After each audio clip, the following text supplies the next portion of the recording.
नमस्कार, हिमाचल के खबरों में आप सभी का स्वागत है। मैं हूं आपके साथ स्मिता सिंह। बुलेटिन की शुरुआत करते हैं बड़ी खबरों के साथ। खबर मंडी से है, जहां राज्यपाल शिव प्रताप शुक्ल ने आज जिले के पंडोह का दौरा किया और बारिश एवं बाढ़ से हुए नुकसान का जायजा लिया है। इस दौरान राज्यपाल ने कहा कि यहां भारी बारिश और बाढ़ से काफी नुकसान हुआ है। करीब 100 साल पुराना पुल भी क्षतिग्रस्त हुआ है। और इसी के साथ राज्यपाल ने लोअर पंडोह में प्रभावित लोगों के घर जाकर बातचीत की है और उन्हें हर संभव मदद का भरोसा दिया है।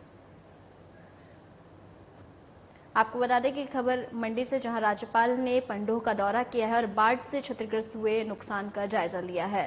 साथ ही आपको बता दें कि लोअर पंडोह में भी जाकर जायजा लिए हैं और हर संभव मदद का आश्वासन दिए हैं।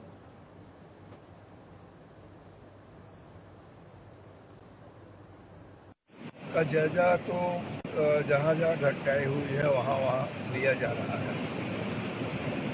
मुझे लगता है कि यह एक ऐसी प्राकृतिक आपदा आई जिसके नाते जो यहाँ टूरिस्ट आए थे और सब आए थे वो परेशान हुए। दुर्भाग्य से कुछ लोगों का की मृत्यु भी हुई। अभी हमारे गृह मंत्री जी से भी बात हुई, उन्होंने मुझे पूरी तौर पर इस बात के लिए आश्वस्त किया कि हम हिमाचल की हर संभव मदद करेंगे।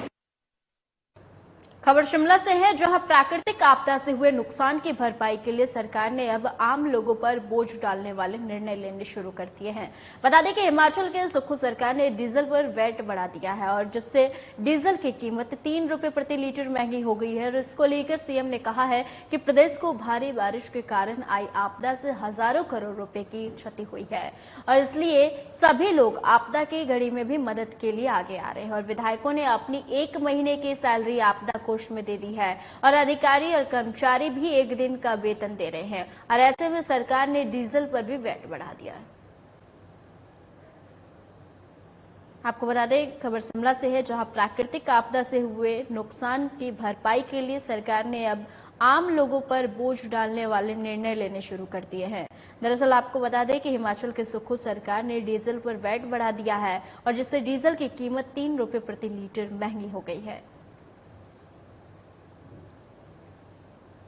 वैट बढ़ाने के पीछे आपदा भी एक कारण है, हमने लिखा उसमें, क्योंकि हिमाचल के इंफ्रास्ट्रक्चर को तकरीबन बहुत बड़ा नुकसान हुआ है। 1 साल से ज्यादा समय लग जाएगा रोडों को, पानी को, सिंचाई को, बिजली को ठीक करने में।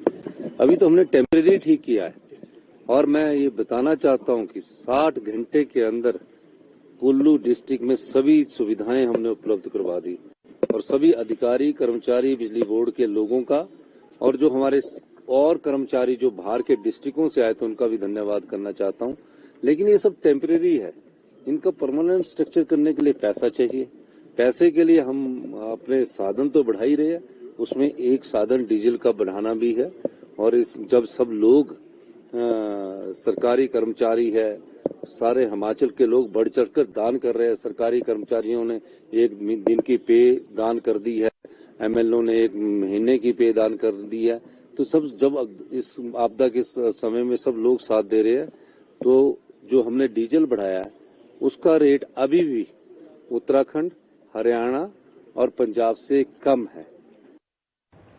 खबर शिमला से है, जहां यूथ स्किल डे पर सीएम सुखविंदर सिंह सुक्खू ने कौशल रथ को हरी झंडी दिखाकर रवाना किया। इस दौरान सीएम ने कहा है कि हिमाचल प्रदेश के युवाओं के स्किल बढ़ाने के मकसद से कौशल विकास निगम के विभिन्न सर्टिफिकेट कोर्स कराने का निर्णय लिया गया है, ताकि युवाओं को आगे चलकर उनके स्किल के आधार पर नौकरी मिल सके। इसी के साथ सीएम ने यह भी कहा है कि अगले 2 दिन तक मौसम विभाग ने फिर से भारी बारिश की संभावना जताई है और सभी जिला उपायुक्तों को अलर्ट पर रहने के निर्देश दे दिए गए हैं। इसके अलावा बीते दिनों हुई आपदा से क्षति पर के भरपाई के लिए भी सरकार कदम उठा रही है और सड़कों पर तुरंत बहाल करने के लिए भी निर्देश दे दिए गए हैं, ताकि आगामी सेब सीजन भी सुचारू रूप से चल सके।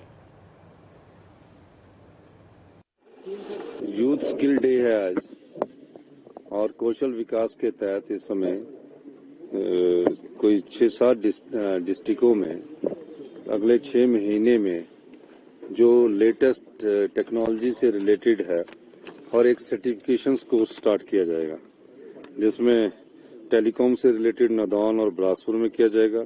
टूरिज्म हॉस्पिटलिटी से रिलेटेड कुनिहार, ज्वालाजी, बड़सर में किया जाएगा। ब्यूटी एंड वेलनेस सेंटर के लिए घनाटी और बद्दी वगैरह में सब में किया जाएगा।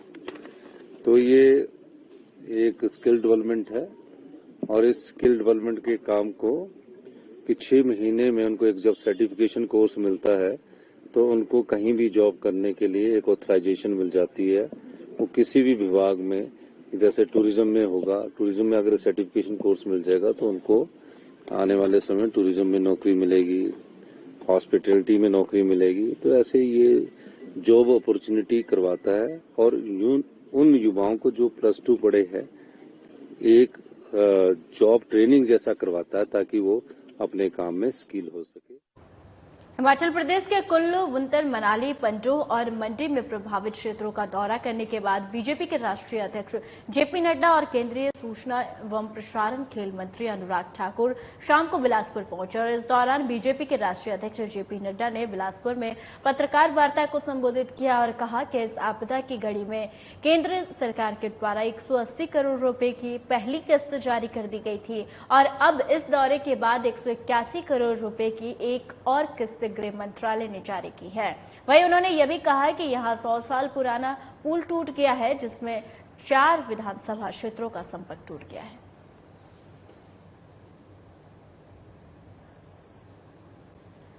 आपको बता दें कि हिमाचल प्रदेश के कुल्लू, बुंतर, मनाली और पंडोह और मंडी में प्रभावित क्षेत्रों का दौरा करने के बाद बीजेपी के राष्ट्रीय अध्यक्ष जेपी नड्डा और केंद्रीय सूचना एवं प्रसारण खेल मंत्री अनुराग ठाकुर बिलासपुर पहुंचे और इस दौरान बीजेपी के राष्ट्रीय अध्यक्ष जेपी नड्डा ने बिलासपुर में पत्रकार वार्ता को संबोधित किया।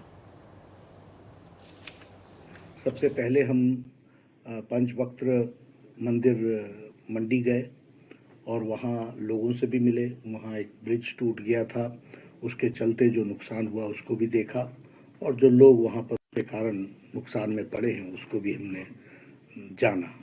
उसके बाद हम पंडोह गए और पंडोह में भी बाजार में जिस तरीके से प्रकृति का रौद्र रूप पानी के कारण हुआ और बाजार के अंदर जो नुकसान हुआ और साथ ही साथ 100 साल पुराना पुल वह भी टूट गया था, जिसके कारण 4 विधानसभाओं का जो जंक्शन था वह एक तरीके से डिस्कनेक्ट हो गया है। तो वहां भी हमको देखने का मौका मिला।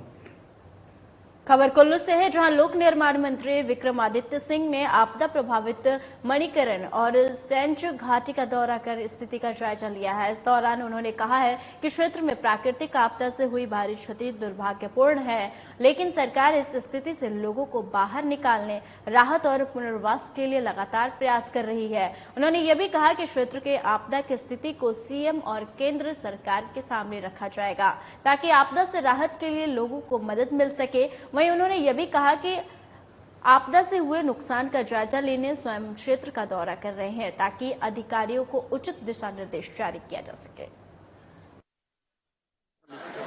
बहुत ही दुर्भाग्यपूर्ण है कि कुल्लू जिला के हर क्षेत्र में लगभग जो है बहुत नुकसान हुआ है। आज हमने जो अभी तक जो सेंज घाटी है बंजार की, जो अभी तक रोड मोटरेबल रोड से कटी हुई थी, अब जाकर वहां पे सड़क बहाल हुई है और हमने आज यहां का दौरा किया है और मुख्यमंत्री जी भी यहां पे कुछ दिन पहले आए थे हवाई निरीक्षण करने के लिए और उन्होंने भी इलाके का जायजा लिया है और हमें पूरा विश्वास है कि विपरीत परिस्थितियां बहुत ज्यादा है, इसमें कोई दो राय नहीं है। बहुत नुकसान यहाँ पे हमारे कारोबारियों का, हमारे साथियों का, बागवानों का, किसानों का हुआ है। खबर सोनल से है, जहां स्वास्थ्य मंत्री डॉक्टर कर्नल धनीराम सांडेले ने इस प्राकृतिक आपदा में सभी विभागों की कार्यप्रणाली पर संतोष व्यक्त किया है। वहीं स्वास्थ्य मंत्री ने कहा है कि जल शक्ति विभाग में इस प्राकृतिक आपदा में सराहनीय कार्य किया है। अधिकतर पेयजल योजनाओं को सुचारू कर दिया गया है और शेष कार्य भी प्रगति पर है। इसी के साथ स्वास्थ्य मंत्री ने बताया है कि ऐसी परिस्थितियों में पेयजल योजनाओं को सुचारू करना बेहद मुश्किल कार्य था, लेकिन जल शक्ति विभाग के कर्मचारी इसके लिए प्रशंसा के पात्र हैं।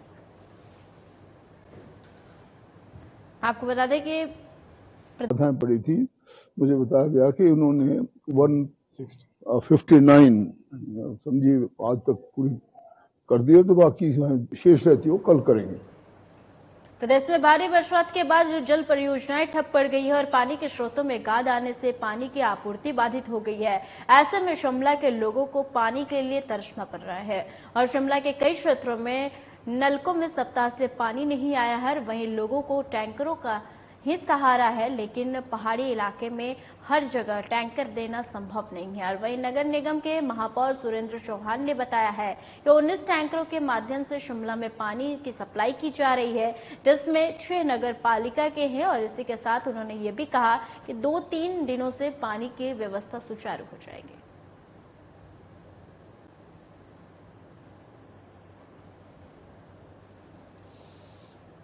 आपको बता दें कि प्रदेश में भारी बरसात के बाद जल परियोजनाएं ठप पड़ गई है और इसी वजह से पानी के स्रोतों में गाद भी देखने को मिल रहा है। और ऐसे में आपको बता दें कि महापौर सुरेंद्र चौहान ने बताया है कि 19 टैंकरों के माध्यम से शिमला में पानी की सप्लाई की जा रही है। 1-2 दिन के अंदर आज पिछले कल हमारा गिरी से काफ़ी इम्प्रूवमेंट हुआ है। उसमें लगभग 6 MLD पानी हमारे को मिला है। अगर 1-2 दिन हमारा ठीक रहा मौसम तो हम गिरी में काफ़ी अच्छी इम्प्रूवमेंट कर जाएंगे। तो 1-2 दिन में शायद हम सुचारू रूप से पानी की सप्लाई को करना कोशिश कर रहे हैं। देखिए, सबसे ज़्यादा नुकसान गिरी को हुआ है। जो सबसे ज़्यादा नुकसान जो अभी तक उसमें जो हमको 20 MLD पानी गिरी से मिलता था, लगभग आज ही सिर्फ हमको 6 MLD पानी मिला है।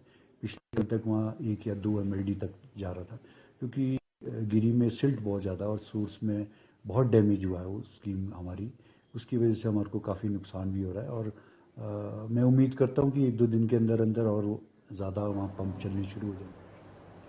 ऊना जिले के उपमंडल अंब के तहत आने वाले गांव पक्का परोह के रहने वाले निशांत कुमार ने एथलेटिक्स विश्व चैंपियनशिप 2023 में रजत पदक जीतकर हिमाचल प्रदेश के साथ देश का भी नाम रोशन किया है। उसी कड़ी में आज निशांत कुमार का घर वापसी पर अंब बाजार में विधायक चैतन्य शर्मा की टीम ने स्वागत किया है और टोपी सॉल उठाकर सम्मानित किया है। वहीं इस मौके पर खिलाड़ी निशांत ने मीडिया से बात करते हुए बताया कि मैंने लगातार अभ्यास करके अपने ही रिकॉर्ड को सुधारा है और आगे भी इस प्रकार का मेरा अभ्यास जारी रहेगा।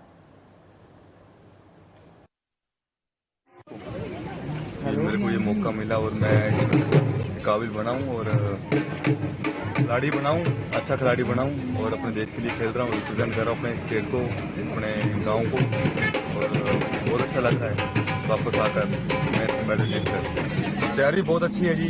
अभी कुछ दिन के लिए मेरे को ब्रेक मिला है, 10-12 दिन के लिए। तो उसके बाद वापस बेंगलोर में ट्रेनिंग स्टार्ट होगी।